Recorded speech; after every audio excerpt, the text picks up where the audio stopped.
Robert H. Bates is Eaton Professor in the Department of Government at Harvard University.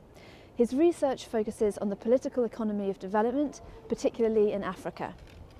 His book, The New Institutionalism, The Work of Douglass North, considers the work of American economist and Nobel Prize winner Douglass North and attempts to account for the reception of his work. In doing so, Bates probes the foundations of the field, which lie in both formal theory and applied economics.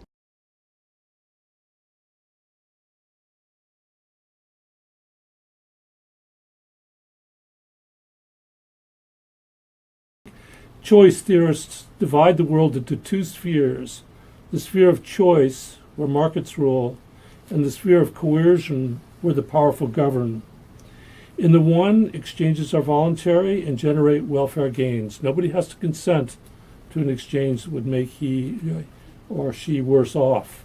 In the other, that is in the political, the powerful can extract involuntary transfers.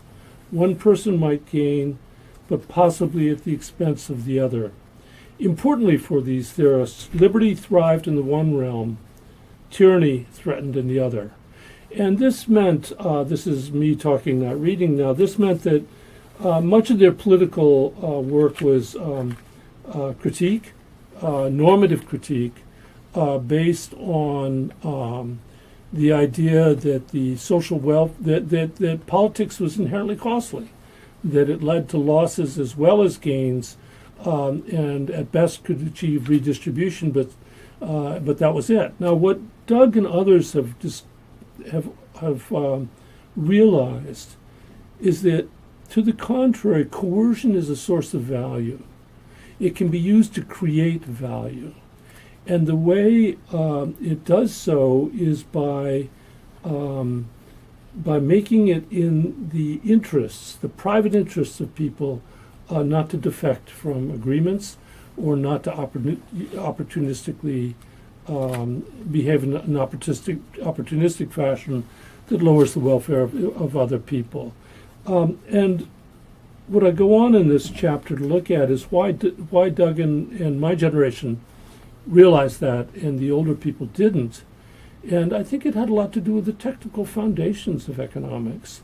That Buchanan and Tulloch were looking at cooperative game theory. We were writing in the era of non-cooperative game theory. And in non-cooperative game theory, there can be threats. And the threats can be credible. And the threats can make people adhere to a path of play that redounds to everybody's advantage. And much of this chapter gets into the technical foundations of what we're doing, hopefully in a reader-friendly way,